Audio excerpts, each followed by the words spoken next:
I don't understand why we're doing this. We barely know these people. It's one day. Let's mix things up a bit. You're just happy you found your fan club. I've been waiting 6 years for your second book. Is it coming out soon? I'm working on it. What do you do for money then? You married rich. I actually came here looking for inspiration.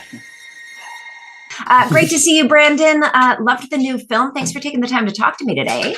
Oh, thanks a lot.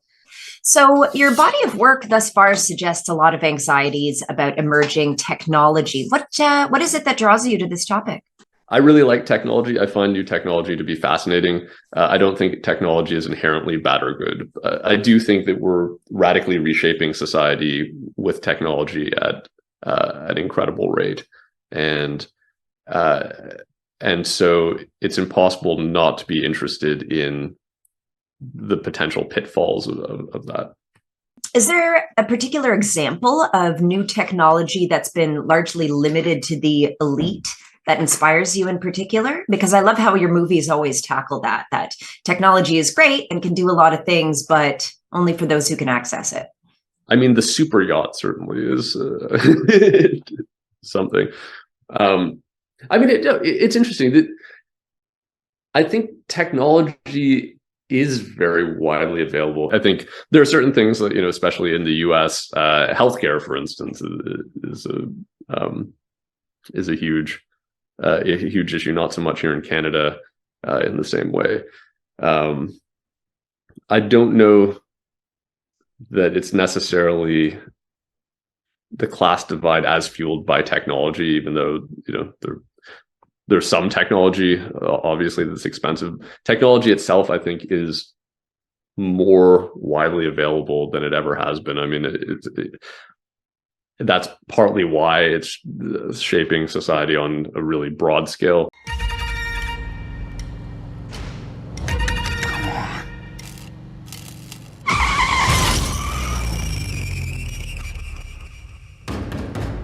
Another great theme of Infinity Pool is about humanity's desire to look away from some of the ugliness that it produces. It's like being forced to watch the sausage get made. Is this a personal concern of yours? Well, as a vegan, certainly watching the sausage get made is a personal concern. I think it's two things. I think it's watching the sausage get made. There are two elements. We do, of course, tend to look away when it's convenient, and I think especially in an incredibly global society where our technology comes from, where our toys come from, is like an important question, although not a new question.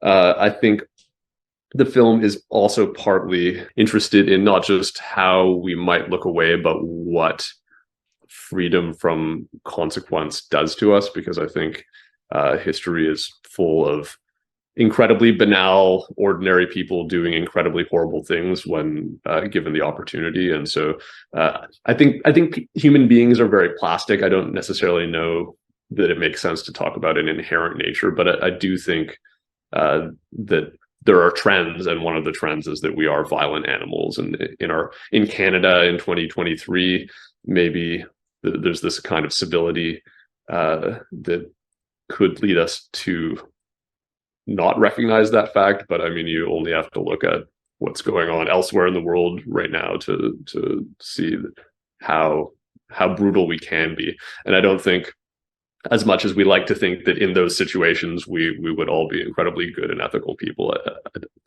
history suggests otherwise. Mr. James Foster, you'll have to come with us. Here, the punishment for any crime committed is death. What did you say? But for a significant sum, we'll build a double to send in for your execution.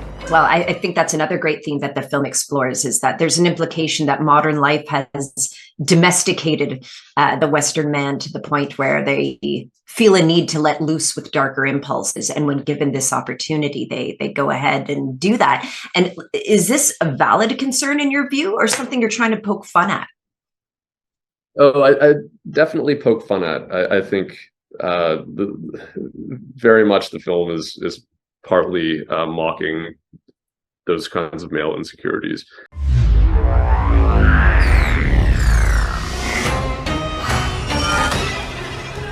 It looks just like me.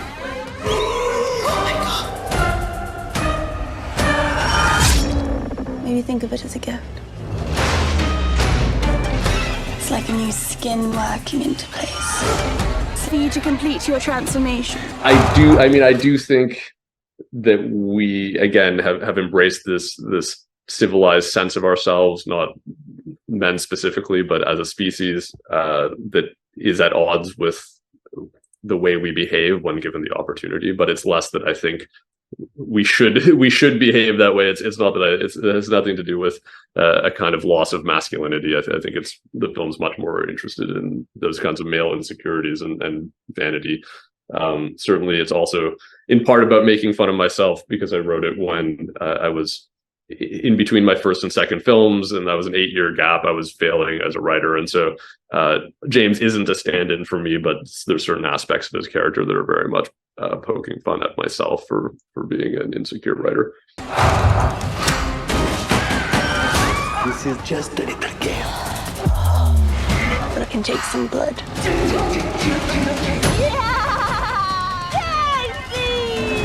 Show me how strong you are.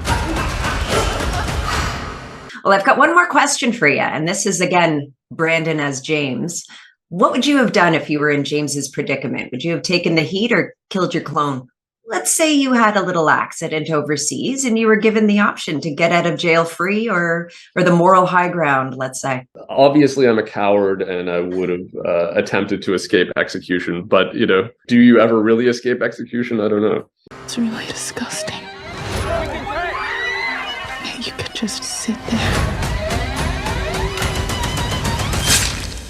and watch it happen.